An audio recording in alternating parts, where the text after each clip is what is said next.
How do you shoot down an enemy jet you can't even see?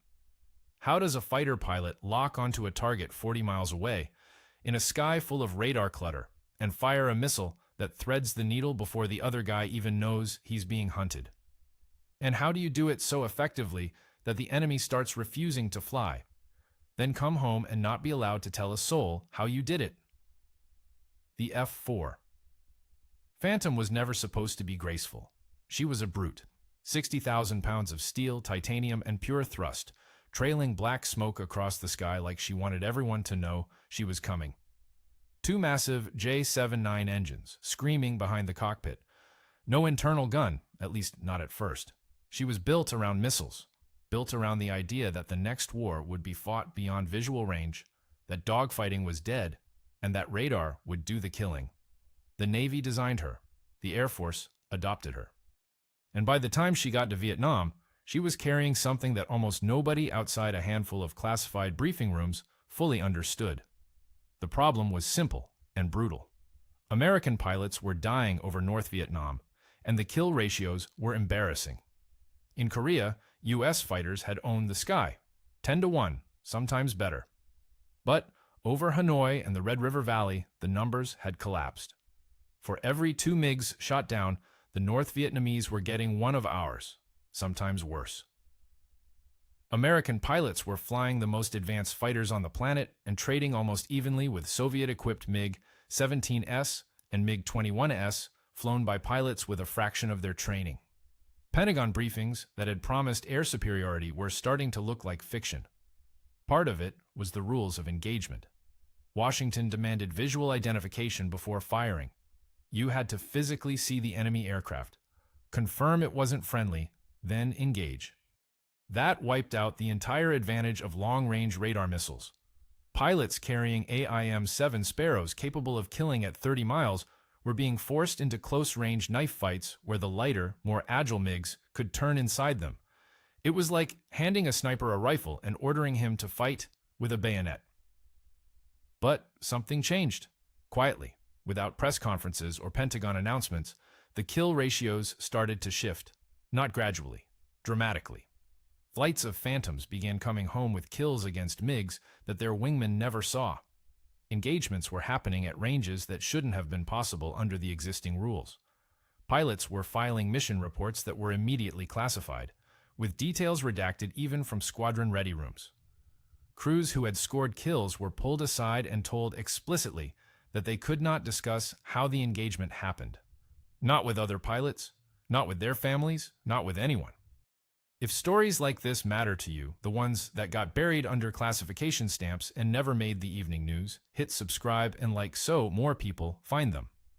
And if you know someone who flew Phantoms or worked the radar systems that made this possible, drop their unit in the comments. These crews deserve to be remembered. The technology behind those kills had a name, but even the name was classified. What the Phantom crews were using was a weapons system capability that had been quietly upgraded, tested in secret, and deployed with restrictions so tight that maintenance crews working on the aircraft didn't have the full picture. The radar in the F-4's nose, VAN/APQ-120, and its predecessors, was being fed data and cued by systems that most line pilots in the squadron never received briefings on. Select crews were chosen, trained in compartmented programs, and sent into combat with capabilities their own flight leads didn't know they possessed. The result was something that looked, from the outside, almost like cheating. A 2-ship of Phantoms would roll into a combat air patrol sector. One would get a call, sometimes from a ground station, sometimes from an airborne controller whose own platform was classified. And the crew would execute. The radar intercept officer in the back seat would acquire a target that was barely a blip, and the Sparrow would come off the rail. Seconds later, a MiG would fall out of the sky, and the North Vietnamese would have no idea what had happened. No warning, no radar lock they could detect. Just a missile appearing out of the haze and ending the flight. The Vietnamese adapted the only way they could. They stopped flying. On days when certain American assets were airborne, assets the enemy had begun to associate with sudden, unexplainable losses, MiGs stayed on the ground. The most advanced Soviet-supplied air force in Southeast Asia was being grounded not by bombs on their airfields, but by something invisible. At Ubon Royal Thai Air Force Base, the alert shack smelled like sweat and jet fuel and stale coffee that had been sitting on the burner since the previous cruise shift. Phantom crews sat in lawn chairs or played cards or stared at the ceiling, waiting for the klaxon that would send them sprinting to their aircraft. This was 1972, the last full year of American air combat over North Vietnam, and the men in that shack were living inside a contradiction they weren't allowed to talk about. The official story of American air power in Vietnam goes like this. Early in the war, the kill ratios were bad. Missiles were unreliable. Training was inadequate. Pilots had forgotten how to dogfight because the Pentagon had decided dogfighting was obsolete. The Navy recognized the problem first and stood up Top Gun in 1969, teaching crews to fight aggressively in close-range maneuvering combat. The Air Force eventually followed.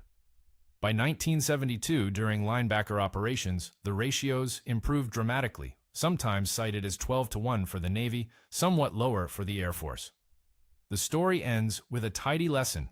Better training fixed the problem. That narrative is true. It is also incomplete, because the training story doesn't explain the kills that happened at ranges where no dogfight was taking place. It doesn't explain the engagements where the target was never visually acquired by the shooter.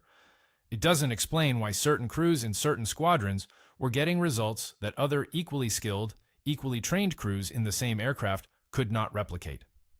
And it doesn't explain the classification barriers that surrounded those missions, barriers that went far beyond normal operational security.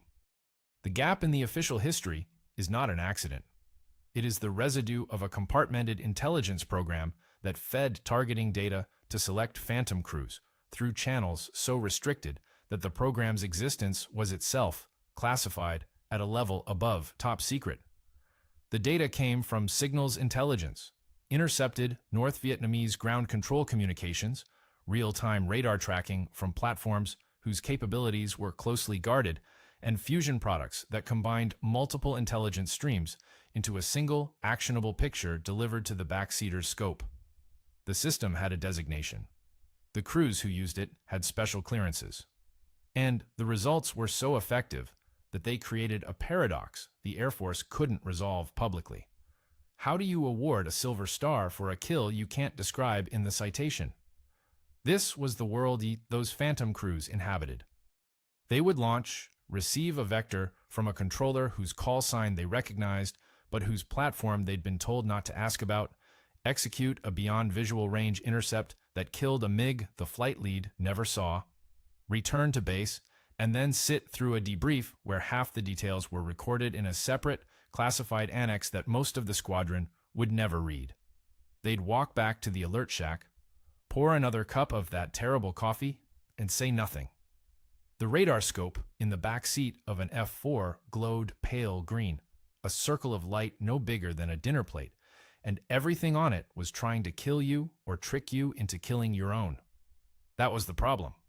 Not the missiles, not the MiGs, not the SAMs ringing Hanoi like a deadly fence. The problem was identification, knowing with absolute certainty which blip on that scope was an enemy and which was a Marine 6 returning from a strike or an Air Force F-105 dragging itself home with battle damage and a dying radio.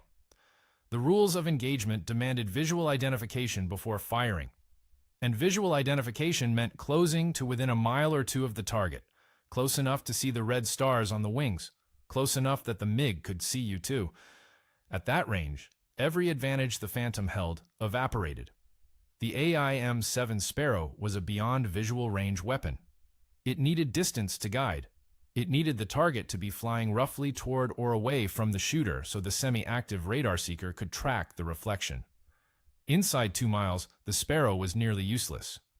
The AIM-9 Sidewinder was a heat seeker that worked at close range, but the early versions needed a clear shot at the target's tailpipe, essentially a rear hemisphere attack that required maneuvering behind a MiG that could outturn you. So the Phantom's entire weapon system was designed for a fight the rules wouldn't let it have. Crews were carrying long-range radar missiles into short-range engagements, and short-range heat seekers that demanded a tail shot they couldn't always get. The kill chain was broken at the first link, identification. The North Vietnamese understood this perfectly. Their ground controllers, disciplined, Soviet-trained, speaking in clipped Vietnamese over frequencies American signals intelligence was already monitoring, would vector MiGs into the blind spots behind American strike packages. The MiG-21 would dash in supersonic from behind, fire a single atoll missile copied from the Sidewinder's own design, and break away before anyone could react. The American crews never saw them. The first indication was often a fireball where a wingman used to be. And here was the cruel geometry of it. An American radar operator aboard an EC-121 warning. Star, orbiting over Laos, could see the MiG. He could see it taking off from Phu Quyen or Kep, could track it as the ground controller vectored it toward the strike package, could watch the intercept developing on his scope in real time. But he could not positively identify it as hostile through radar alone. A radar return is a radar return. It carries no flag, unless the aircraft is actively broadcasting one. Every military aircraft in the theater carried an IFF transponder, identification friend or foe. That responded to coded interrogation signals with a specific reply. American and Allied aircraft broadcast Mode 3 and Mode 4 responses. North Vietnamese MiGs carried Soviet-built transponders that broadcast on different modes with different codes. The electronics were different. The signals were different. And if you had the right equipment to listen for those signals, you could sort the sky without ever seeing a single aircraft with your eyes. That equipment existed, and it was about to change the air war over North Vietnam completely. Captain Steve Ritchie didn't flinch when the call came through on the secure frequency. He was already airborne, 2 Phantoms at flight level 250, somewhere over the karst ridgelines west of Hanoi, the limestone teeth of the earth poking through jungle canopy that looked soft from altitude, but would shred you to ribbons if you ever met it up close. His backseater, Captain Charles DeBellevue, had his face pressed into the radar hood, hands on the antenna controls, watching the scope paint its slow green circle. It was May 10th, 1972. The biggest air battle of the entire war was about to unfold, and the 2 men in that Phantom were about to do something they would not be free to fully explain for decades. The controller's voice was calm. It was always calm. A bearing, a range, a number of contacts. DeBellevue slewed the radar, and there they were, returns blooming on the scope at 30 miles, multiple targets climbing out of Kep Airfield, vectored south by ground controllers whose transmissions were being intercepted, translated, and relayed in something close to real time. The MiGs were being tracked before their wheels left the concrete. What happened next was supposed to be impossible under the rules of engagement. Ritchie and DeBellevue were being fed data, target identification, heading, altitude, closure rate, that came from sources so sensitive the information could not be attributed in any post-mission report. The identification problem that crippled every other Phantom crew in the theater had been solved for them, silently, by systems and people whose existence was wrapped in code words. They knew the contacts were hostile. They knew it with a certainty that no amount of squinting through a canopy at 30 miles could provide. DeBellevue called the lock. Ritchie squeezed the trigger. The AIM-7 dropped from the fuselage well, its rocket motor igniting in a bloom of white smoke, and it guided. 15 seconds of flight time, the missile riding the reflected radar energy back to its source, and then a flash on the horizon that meant a MiG-21 had just stopped being an airplane. They didn't celebrate. There wasn't time. The scope was showing more contacts, and the controller was already passing new vectors, his voice still carrying that flat, almost bored cadence that men adopt when they are doing something extraordinary and want no one to notice. By the end of that day, Ritchie had 2 kills. He would finish the war with 5, the only Air Force pilot ace of Vietnam. DeBellevue, who saw everything through the green phosphor of that radar scope and never once had his hand on the stick, would finish with 6. The backseater outscored the pilot. In any other war, That statistic alone would have demanded explanation. In this one, the explanation was classified. The citation for Ritchie's Silver Star reads like a redaction exercise. Phrases like employing superior tactical skill and aggressive maneuvering fill the spaces where the actual story should be. There is no mention of the intelligence feed, no mention of the platform providing it, no mention of the fact that Ritchie's Phantom was, in effect, part of a networked kill chain, decades before that term entered the military vocabulary.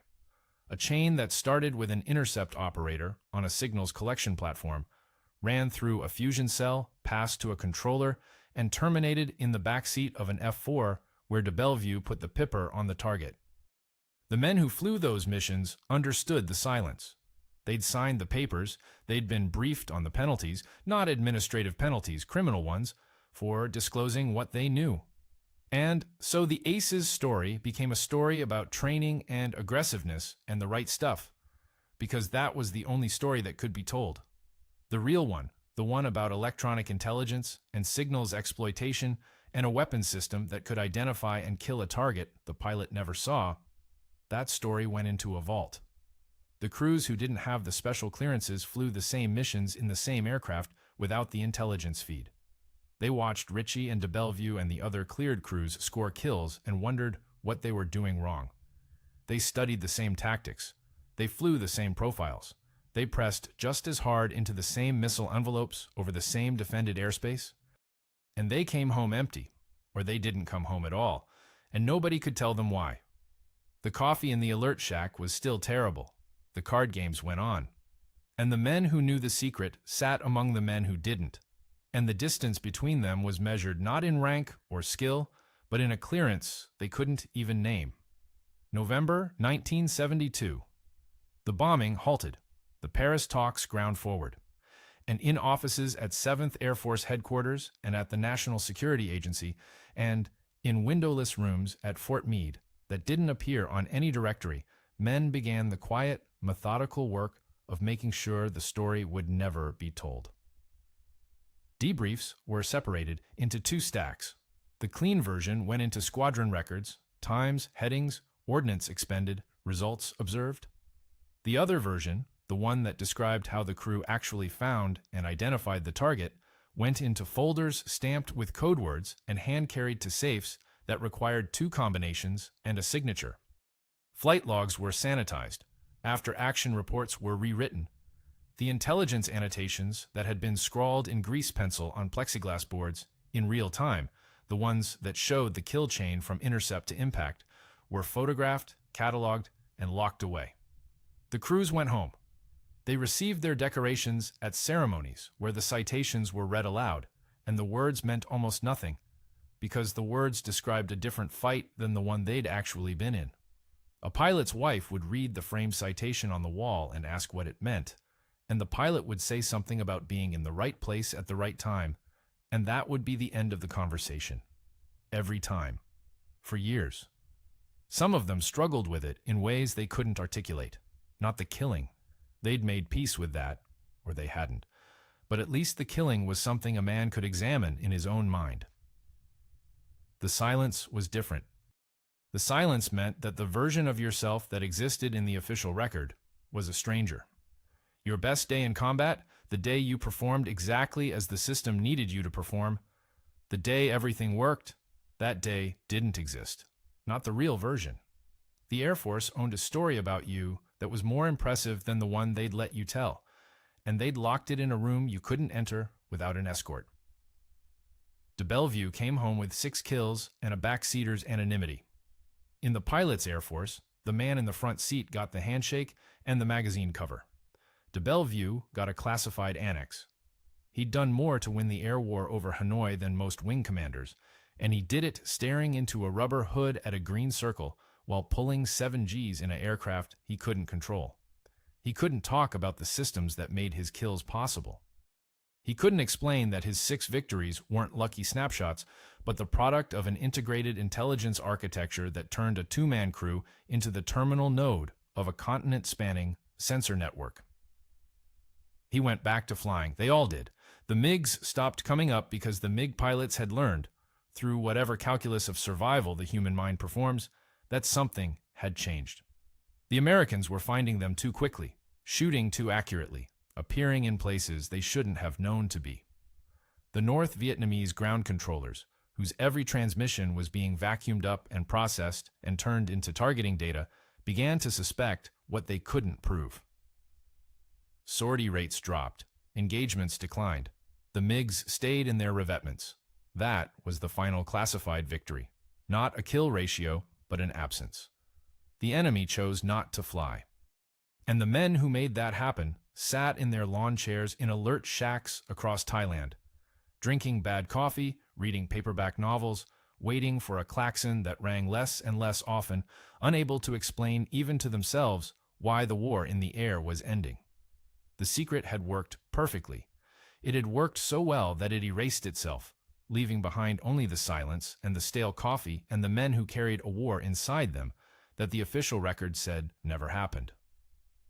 The declassification came in pieces, the way secrets always unravel, not with an announcement, but with a slow loosening of the grip. A footnote in a 1990s Pentagon history, a reference in an unclassified briefing slide that someone forgot to scrub. A retired NSA analyst mentioning combat tree at a symposium, and nobody in the audience flinching, which meant the word had already leaked through channels no one could trace. By 2007, enough of the architecture had been acknowledged in official histories that the men who'd carried it could begin, carefully, to talk. What they described was elegant and brutal. Combat Tree was a system that interrogated the Soviet-built IFF transponders carried by North Vietnamese MiGs, passively from beyond visual range, and identified them as hostile based on their electronic response. It didn't require the MiG pilot to do anything wrong. He simply had to have his transponder on, which his own ground controllers required. His compliance with his own procedures was the thing that killed him. The system was mounted on F-4 Phantoms and fed to crews who had been cleared into the program, giving them what no other fighter crew in the theater possessed: certainty. They could sort friend from foe at ranges where the Sparrow actually worked, and they could fire before the visual identification rule applied, because they had identification of a kind the rules hadn't contemplated. The crews who'd been frozen out understood, finally, why the scoreboard had never made sense. Why some pilots seemed to find MiGs the way other men found parking spots, effortlessly, repeatedly, while everyone else circled the same empty sky. It wasn't talent. It wasn't luck. It was information, and it had been distributed with the same cold selectivity that the intelligence community applied to everything it touched. Need to know. And most of the men risking their lives over Hanoi had been judged not to need it. DeBellevue, when he could finally speak about it, didn't rage. He'd had decades to process the absurdity. In an interview years after the declassification, he described the experience with the precision of a man who'd spent his career staring into a radar scope and learning to see what was actually there, rather than what he wanted to see. The system worked, he said. It worked exactly the way it was supposed to. We found them, we identified them, we killed them, and then we came home, and the intelligence guys made sure nobody would ever know how. My 6 kills are in the official record. The part where I explain how I got them, that was in a safe in Fort Meade for 30 years. He paused. The after-action report for my last kill listed the method of target acquisition as visual identification at approximately 2 nautical miles. I was locked on at 25.